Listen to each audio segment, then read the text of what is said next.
They said his laughter could heal the sick and silence the crying of the dying. But when the people of Mwandiga called upon him for help, they didn't know that every life he saved came with a soul he took. Some say you can still hear him laughing by the river at night, the healer who never stopped curing, even after death. The sun had long dipped behind the rust-colored hills of Mwandiga, leaving behind a sky soaked in dying orange. Crickets began their chorus in the tall grass, and the smoke from cooking fires rose lazily into the night.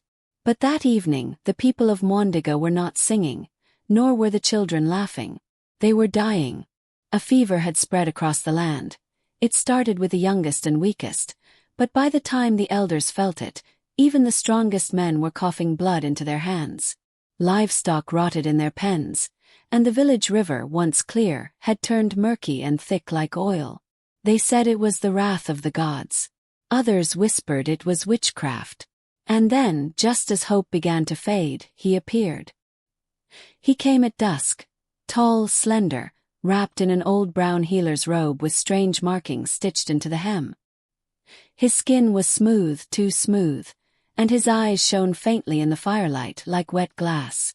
Around his neck hung a necklace made of bones, not animal bones but small and delicate, like those of birds, or perhaps children. The people gathered around him as he entered the village square, clutching bundles of herbs and wooden gourds. He smiled, a wide, unsettling smile that seemed to split his face too far. "Do not fear," he said, his voice soft yet heavy, like honey poured over stone. "I am Kenga. I bring healing to those who still breathe." The chief, an old man named Bobo, stepped forward, his frail hands shaking. "Our people are dying, Kenga. The fever has taken half my house already. Can you cure it?" Kenga's smile widened, and a deep, low chuckle slipped from his throat. It was not cruel, not yet, but it lingered too long. "Everything that lives," he said, "can be made whole again. But healing demands balance. Life always asks for payment." That night, Kenga worked through the village, grinding herbs, boiling roots, and mixing strange black powders that smoked blue when stirred. He made each family drink from his bowl, chanting in a language no one recognized. By dawn the fever broke. Those who had been shivering and gasping for air were now sitting up, laughing weakly, alive. The villagers danced in the square, praising Kenga. Children threw flowers at his feet. Even the chief bowed low, calling him the laughing healer, for Kenga's constant chuckle echoed through the night as he moved from hut to hut. But one woman, Amma, a widow, did not dance. She had seen the way Kenga's eyes lingered on her sick child, and how his shadow did not stretch the same way as others in the firelight. That night, as the village slept, she heard something outside her hut, laughter deep and wet, rolling like thunder under the earth. When she peeked through the curtain, she saw Kenga standing by the riverbank, facing the water. The moonlight revealed his reflection, or what should have been his reflection. But there was none. Instead, where his image should have been, the water rippled with faces, faces of the dead, laughing silently beneath the surface. Amma stumbled backward, covering her mouth to keep from screaming, and in that moment Kenga turned. His eyes glowed faintly white, and his voice, sweet as before, drifted toward her hut. "Do not look at what you cannot understand, woman. Sleep and be grateful. Your child breathes again for now." The next morning, Amma's child was gone. Only a trail of wet footprints led to the river. The villagers searched the water until sunset, but no body was found. When they returned, Kenga was already sitting in the square, humming softly as he cleaned his bowl. The chief demanded an answer, his voice breaking with fear. "Kenga, you promised healing, not death." Kenga looked up and smiled again. "I did not lie, chief. The boy no longer suffers. Is that not healing?" The laughter that followed sent chills crawling down everyone's spine, a low, rolling sound that felt too deep for a human throat. From that day on, they called him the laughing healer. And though the fever had ended, a new kind of sickness began to spread, one that whispered in the night, one that made the villagers wake to the sound of laughter near their doors. Days turned into weeks, and still, Kenga stayed in Mwandiga. The fever had ended, yet no one dared ask him to leave. The villagers feared him, but they also feared what would happen if he went away. Because strangely, those who fell sick again would die instantly if they were treated by anyone other than Kenga. It was as if his touch had become both medicine and poison. Kenga's laughter never stopped. Every night, as the moon climbed high, it echoed through the village, low, rolling and wrong. Sometimes it came from the river, sometimes from behind people's huts, and sometimes from inside their dreams. Amma, the widow who had lost her child, stopped sleeping. Her eyes were red, and her hair had begun to gray from fear. She would sit near her doorway, clutching her old charm necklace and whispering prayers to the river spirits. But the laughter always found her. One evening, she decided she couldn't bear it anymore. She went to Chief Bobo's hut. "Chief," she pleaded, "we must send that man away. He brings death where he walks."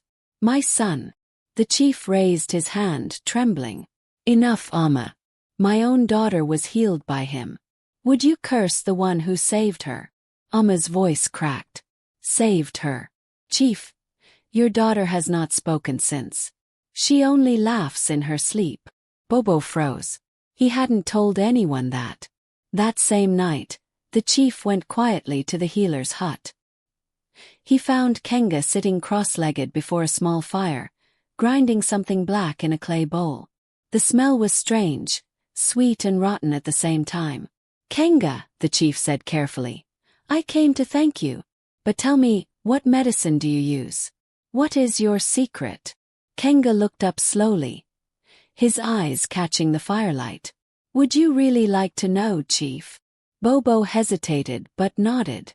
Kenga reached into the bowl, lifted a pinch of the black powder, and blew it gently toward the flames. The fire flared blue. For a moment, Bobo thought he saw faces inside it, screaming faces twisting in pain. Kenga's voice was soft, almost loving. "Medicine is life. And life comes from the breath of those who no longer need it." The chief stumbled back. You use the dead." Kenga smiled, and that laughter again, low and endless, filled the hut. "Not the dead, Chief. The dying. I take what is wasted, the soul that slips too soon. I give it purpose again. I give it to others. I heal." Bobo tried to speak, but no words came. He backed out of the hut, the laughter following him like a smell. That night, he told no one what he'd seen. But by morning word spread anyway.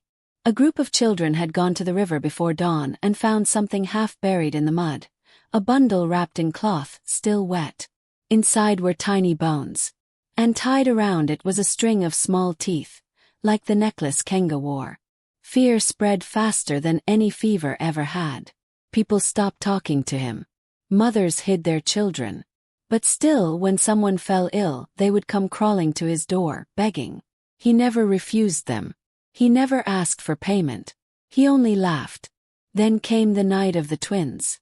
2 little girls, both sick with the same strange cough that made their chests rattle like stones. Their mother, desperate, brought them to Kenga. He took them into his hut and closed the door. For hours no sound came, not even laughter.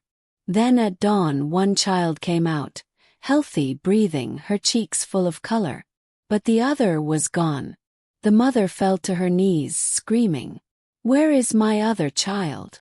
Kenga stepped out, his face calm.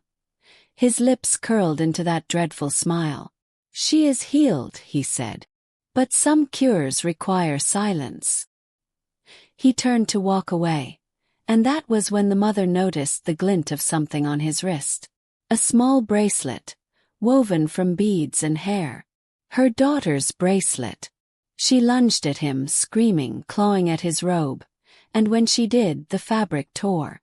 What she saw beneath made her collapse in horror. Kenga's skin shimmered, but it wasn't skin. It was translucent like glass stretched too thin. Beneath it were veins of dark smoke, moving like trapped shadows. His chest pulsed faintly with light, as if something alive, or many things, were struggling to get out. Kenga simply placed a hand on her shoulder and whispered, "Do not fear. The living are ungrateful. But the dead, they always repay kindness." Then came the laughter again, deep and endless, echoing through the dawn. From that day, the people of Mwandiga began to vanish. One by one, those who had once been healed by the laughing healer disappeared into the night, leaving behind only the sound of distant laughter and the faint smell of burning herbs. Amma knew then that her suspicions were true. Kenga was no man. He was a spirit, a cursed one bound by something dark and old. And if she didn't act soon, the entire village would be lost to his laughter. So that night, under a dying moon, she went to the one place no one dared go, the old shrine by the forest, where the ground was cracked and the air still smelled of blood from sacrifices made long ago. There she called to the spirits. Her voice broke as she begged, "Tell me what he is. Tell me how to stop him." The wind died. Then from the darkness a whisper came, not from one voice but many.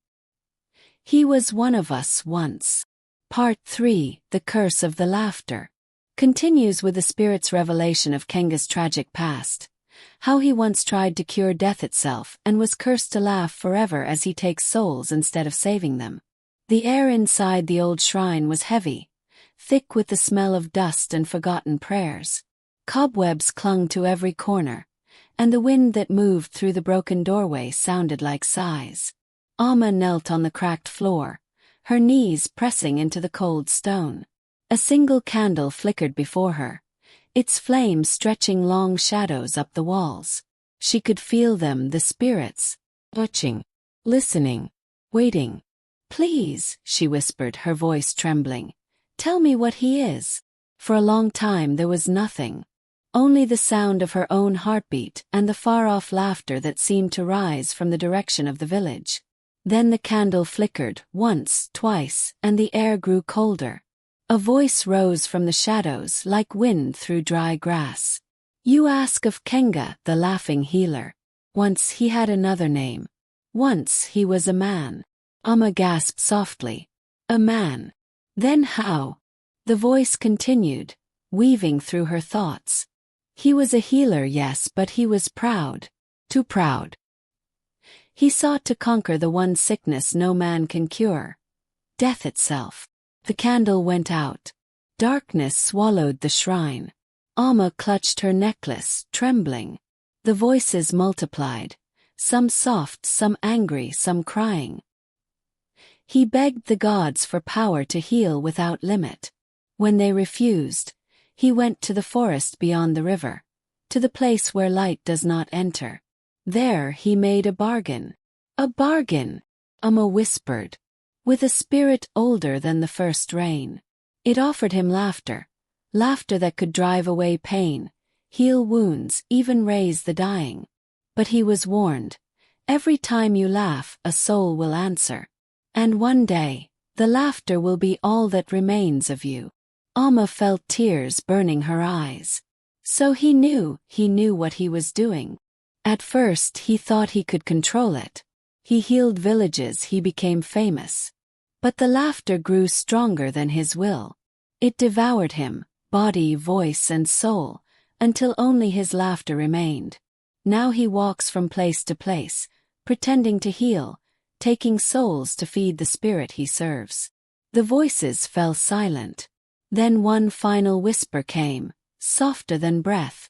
"End his laughter, and you end the curse." Amma's heart pounded.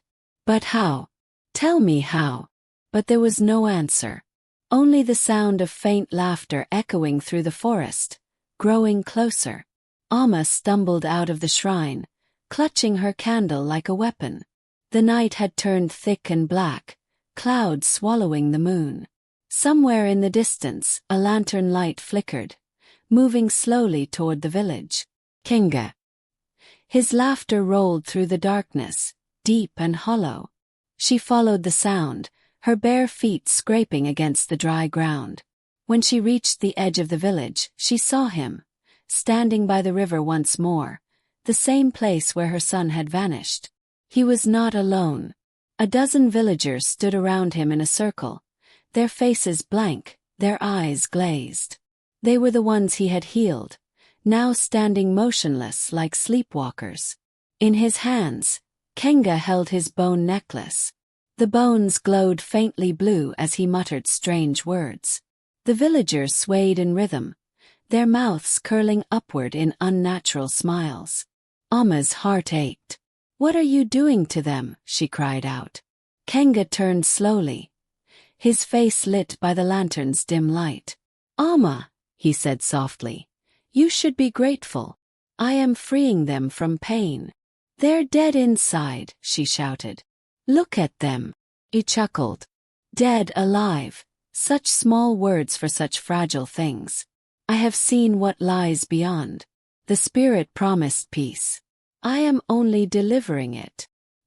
His laughter rose again, a chorus now, echoed by the villagers around him. Amma covered her ears, screaming, but it was too late. The sound was no longer laughter.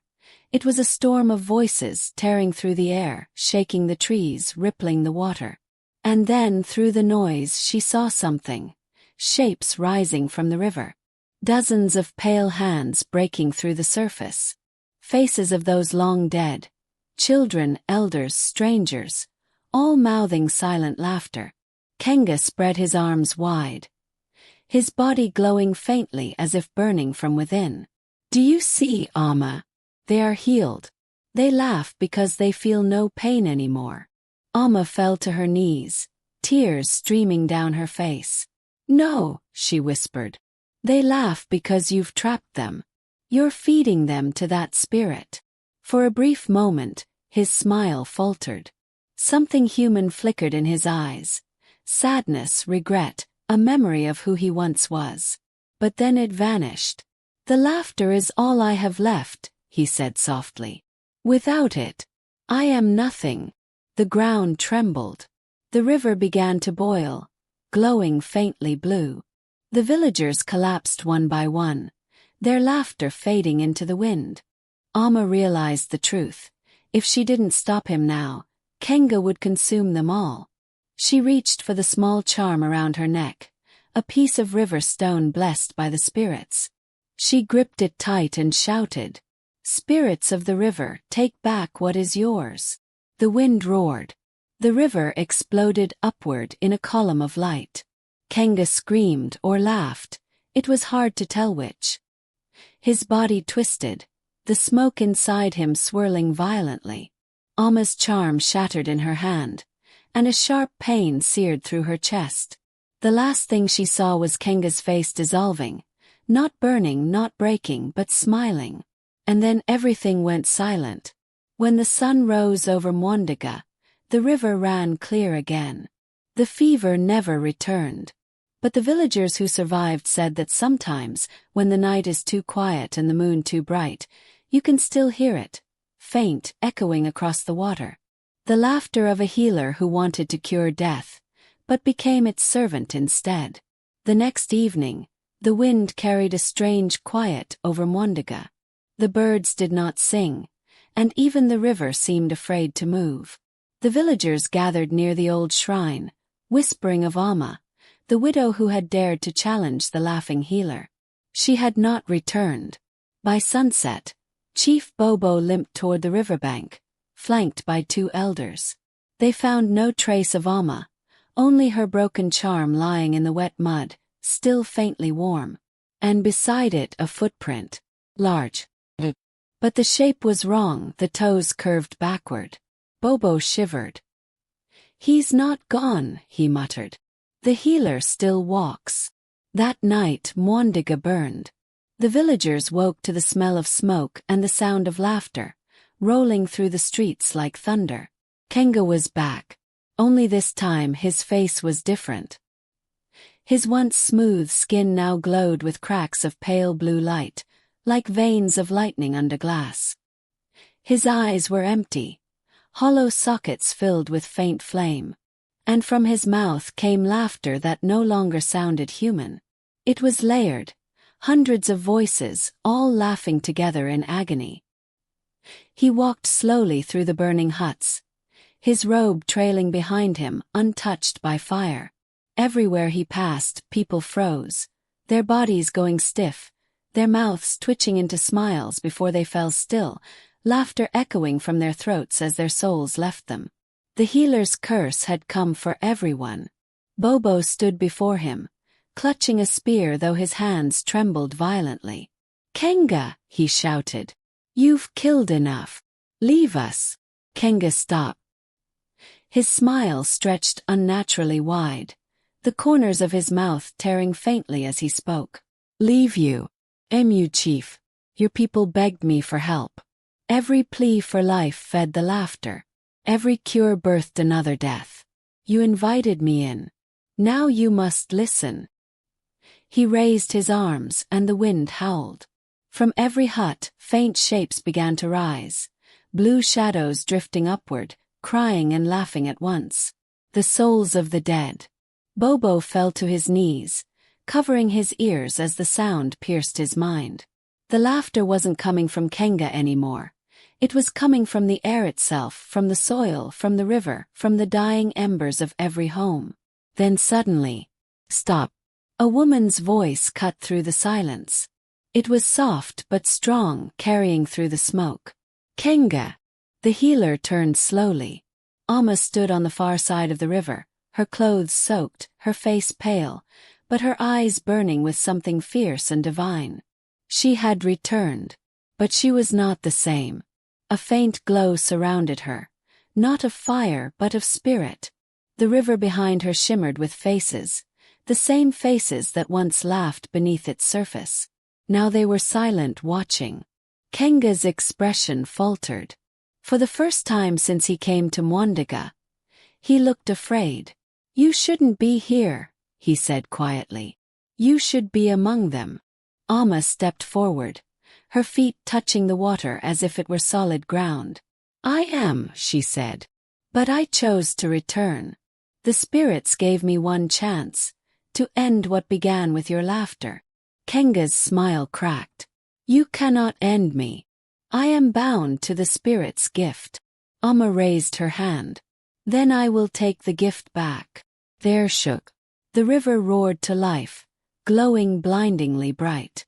The souls in the water rose higher, swirling around Amma in a spiral of blue mist. She began to chant, not the words of prayer but of reversal, the same words Kenga once used to bind the dead to him. Kenga screamed, stumbling back. "Stop! You'll destroy everything." Amma's voice rose louder. "You destroyed everything when you tried to heal what was never meant to be healed." The wind howled. The earth cracked. Kenga's laughter turned to a howl of agony. His body flickered, breaking apart piece by piece, blue light spilling from the cracks like burning smoke. The souls, thousands of them, poured out of him, screaming and weeping as they vanished into the river's glow. For a moment, Amma saw one small figure among them, her child, smiling softly before fading into light. Tears streamed down her face. "Go," she whispered. "Be free." Kenga fell to his knees, trembling. The laughter was fading from his throat, replaced by a silence deeper than death. He looked up at Amma one last time, and in that brief instant she saw the man he used to be. Healer. Human. A soul crushed by his own pride. "Forgive me," he whispered. Amma nodded, her voice breaking. "May you finally rest." Then the river erupted in a blinding flash of light. The ground split open, swallowing the shrine, the healer, and the curse. When the light faded, the village was quiet again. No laughter. No screams. Only wind moving gently through the grass. By dawn, the villagers emerged from hiding. Where Kenga had stood, only a circle of white ash remained, and in the center of it, Amma's broken necklace. Chief Bobo picked it up, tears glistening in his eyes. "She gave her life," he whispered, "to end his laughter." They buried the charm beside the river, marking it with a small stone carved with 2 words. Peace returned. But even now, when the moon is full and the water runs slow, travelers say they can still hear faint laughter drifting across the river. Not cruel laughter, not anymore. It is soft, tired, regretful. The last echo of the healer who tried to cure death, and became its curse. Weeks passed. The fires of Mwandiga were gone, and new grass had begun to grow where the ashes lay. The villagers rebuilt their huts quietly, without laughter, without songs. They had learned that silence, too, could be sacred. Children were told stories, not of heroes but of the healer who forgot that life and death walk hand in hand. Amma was gone. But every morning, women placed small bowls of milk by the riverbank, whispering prayers of peace for her soul. The river glowed faintly under the sunlight, calm, untroubled, as if it too had found rest. One evening, old Chief Bobo sat by the river, watching the reflection of the moon. He spoke softly, as if to someone unseen. "You tried to heal pain, Kenga. But you forgot some pain must be carried, not erased. Only by carrying it, do we remain human." The wind stirred gently. A faint laugh, soft, tired, drifted across the water. Bobo smiled sadly. "Rest now, healer. Your laughter has finally turned to peace." Years later, a new healer arrived in Mwandiga, a quiet young woman with calm eyes and hands that trembled when she prayed. She never claimed to cure death. She only sat beside the sick and listened. When asked where she learned her craft, she smiled faintly and said, "From a spirit who taught me that laughter without sorrow is hollow." The villagers began to laugh again, not with pride but with gratitude. They laughed under the rain, at births, at weddings, even at funerals, because they had learned that laughter, when shared with tears, heals more deeply than any spell. The curse had turned into a lesson. And Mwandiga, once cursed by laughter, was finally blessed by silence. 8-pointed star moral of the tale. Healing without compassion becomes hunger. Knowledge without humility becomes a curse. And laughter, when taken from others' pain, echoes longer than death. So when you hear laughter at night, carried by the river wind, remember the laughing healer, and whisper a prayer, not of fear but of forgiveness, because sometimes even curses deserve to rest.